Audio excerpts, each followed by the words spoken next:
Well, I'm here with Paul Griep, who's a director of the Hotel School of The Hague, a lecturer at the Hotel School of The Hague, and also the founder of the Sustainable Hospitality Challenge Together with Stella. Together with Stella. We miss Stella. Absolutely. She couldn't be here with us. Yes. But what a pleasure to have you here. It's been an honor and a privilege for us to have what you're doing for the industry, for students, and being part of this whole thing. Because it's truly, But it's great. It is mutual. I mean, it's the fact that we can do this with you on this global stage means everything.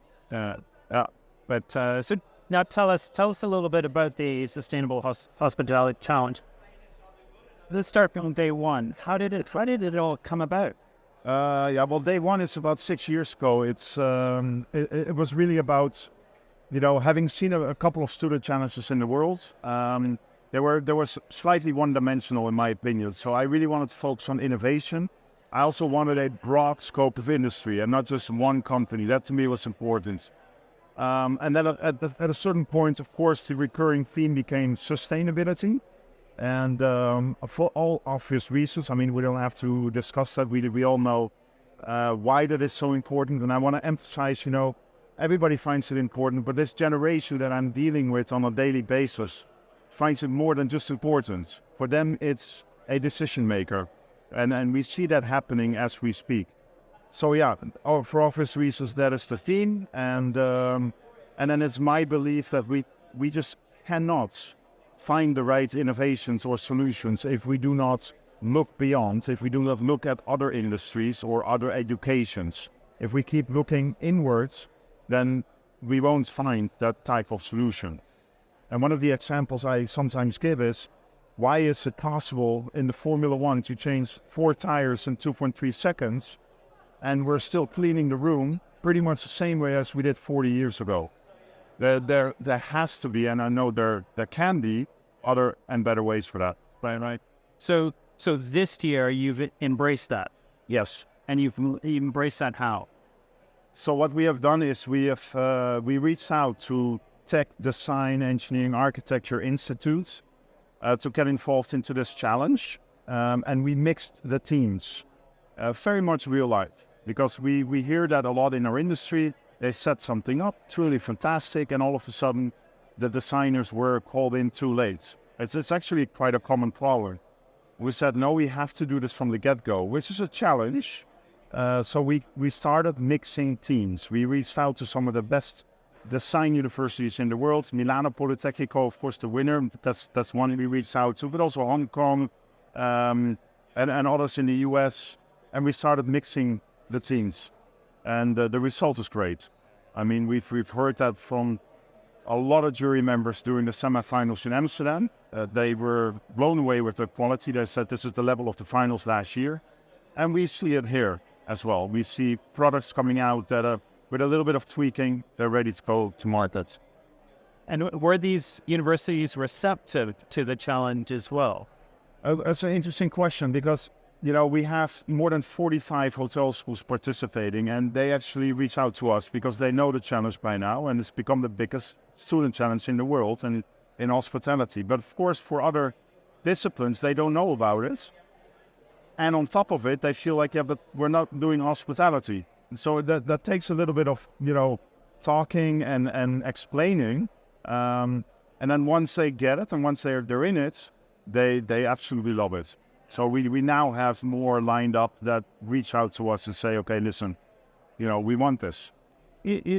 Are there any other industries doing this as well? Do you see this in other industries where they're collaborating together in a form of a competition? I think, in terms of competition, I'm not sure. I know there are certain design challenges out there that work with a lot of industries, but it's still very much one-dimensional, one design. We do see also in our industry, and you see a lot of collaboration happening. It's not just a hotel. You see a lot of. So I think it's there, but we don't proactively look for it yet. I think there's an opportunity there. So going forward then, 2024, how is it going to be different to this year? Yeah, in two ways. We're doubling the size of the number of tech design engineering schools. Among many in the United States, the top, Ivy League universities, we're talking to them already.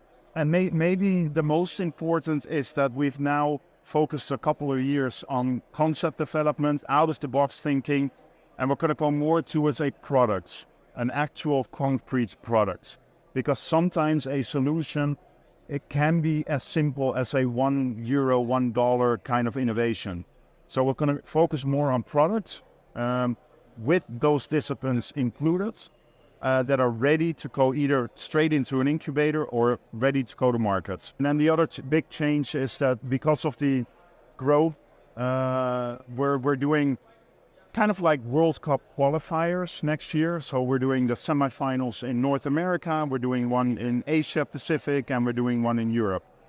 And on top of that, and that's just something that's very close to my heart, and also Stella's heart, by the way, is we want to have people and students included that normally may not have access to higher education. And that's something that bothers me in the world, and where we're trying to set up programs whereby we can actually include them. Whether that's from Africa or India or Caribbean, we're finding ways to try to see how we can include them into the challenge. Fantastic. And tell me about the winner this year, of course. How realistic is it?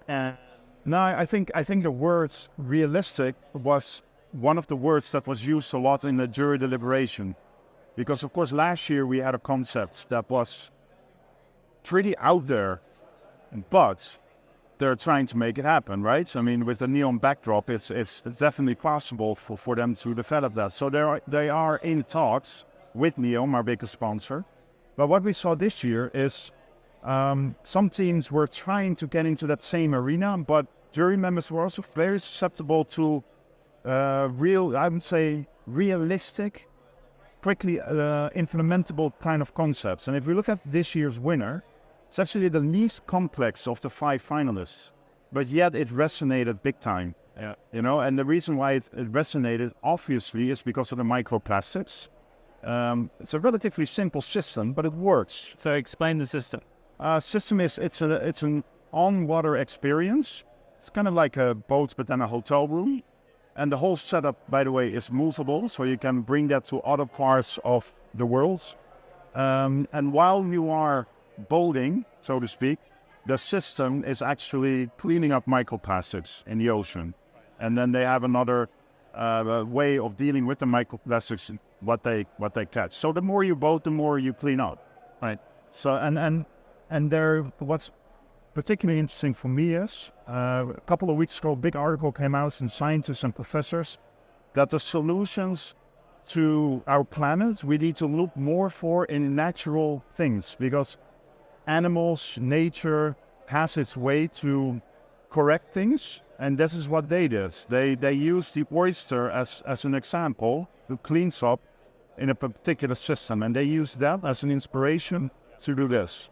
And that to me is very brilliant. Yeah, clever. Very clever. And it also becomes a hugely educational thing as well. Yeah. That you're doing good at the same time of having a holiday, the luxury. And the funny thing is that it was also part of the case, because you can educate people, but you can also give them an experience whereby you permanently change someone's mindset. They go back and they actually change their lifestyle because of it. Yeah. It's not just, okay, I see something, I read something, that's nice. No, it goes one step deeper than that. Yeah, no, that's great. That's fantastic. And it also shows leadership. If something like that can work, it shows leadership in the industry. Yeah. That, we're now going in a good direction. Yeah, absolutely. Really good direction. Yeah, that's a lot of hope. And especially in this region, huh? Yeah. I mean, there's so much development, there's so much growth, but here we can still do the stuff that we can't do in Europe anymore, as an example. But listen, Paul, thank you so much for everything you're doing. Thank you for the partnership. Partnership with yes, absolutely, and showcasing this wonderful ideas, inspiration. Thank you very much. Thank you.